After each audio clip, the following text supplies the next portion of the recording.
Have you ever looked at someone, or maybe even yourself, and thought, this person is brilliant, so why aren't they more successful? Well, today we're tackling that exact question. We're going to dig into why just being smart is never the whole story. Okay, let's just get right to it. Does this feel a little personal? You know, you're smart, you've got these huge goals, and people have probably told you your whole life that you have so much potential.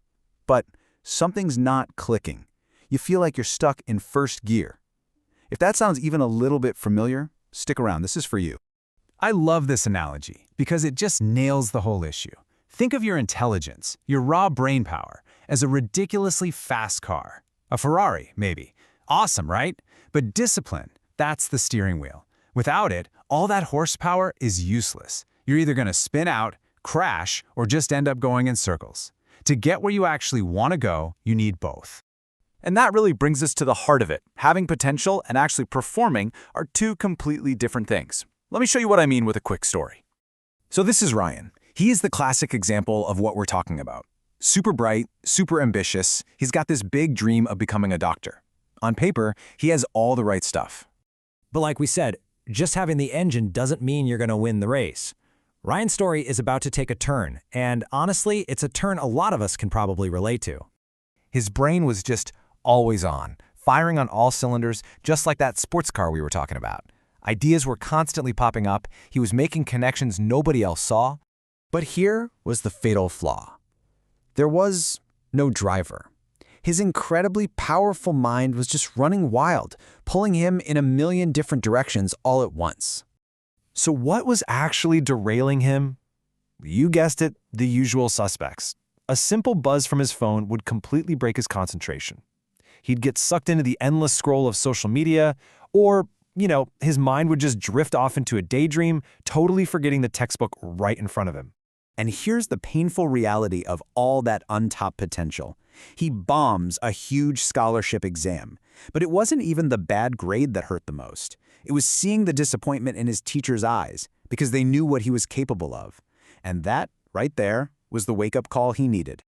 So that failure kind of forced Ryan to face a pretty tough truth, and it pushed him to look for some help. And that led him to a mentor who gave him a totally new way of looking at things.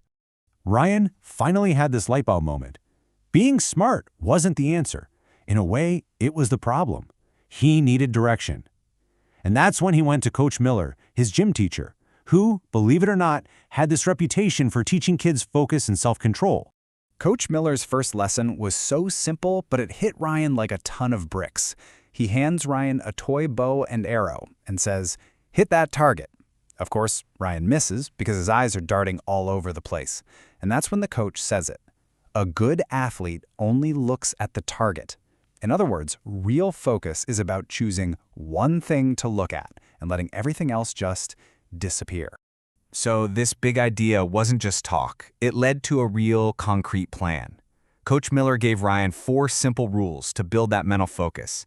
And the cool part is, these are rules that any of us can use to get a handle on our own minds. All right, rule number 1, learn to control your thoughts. The goal here isn't to never get distracted. Come on, that's impossible. The real skill is noticing the second your mind starts to wander, and then gently but firmly pulling it back to what you're supposed to be doing. Every time you do it, it's like one little push-up for your brain. Second, you've got to build a routine. This is all about training your brain. You're creating clear boundaries, teaching it when it's time to work, and, this is just as important, when it's okay to relax and shut off. If every hour is the same, your brain just gets confused and tired. Rule number 3 is a total game changer. Seriously, stop trying to fight temptation with willpower alone. You'll lose. Instead, change your environment. If your phone is the problem, don't just put it on silent. Put it in another room. If apps are sucking up your time, delete them. You want to make focusing the easiest option. And finally, rule number 4. You have to treat discipline like a muscle. You don't get strong by lifting a huge weight one time. You build strength by showing up every single day and doing the reps. It's those small, consistent habits that build unstoppable focus over time. So, what happened when Ryan actually put these 4 rules into practice? Well, this is where we get to the best metaphor of the whole thing. The results were, honestly, they were incredible. Ryan actually did it. He followed the rules, he put his phone away, he focused. And on his next exam, he didn't just pass, he got first place. He finally closed that gap between his potential and his actual performance. And this brings us right back to our main idea, the wild horse mind. See, when it's untamed, your powerful mind can be dangerous. It'll drag you wherever it wants to go. But once you train it, once you learn to hold the reins, that same power becomes your single greatest advantage. It'll take you exactly where you want to go. Your intelligence is the horse, your discipline is the ride. Look, taming your own wild horse isn't something you do overnight. It's a journey.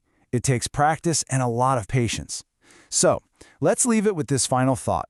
Be patient with the process, be thankful for that powerful mind you've got, and no matter what, just keep moving forward.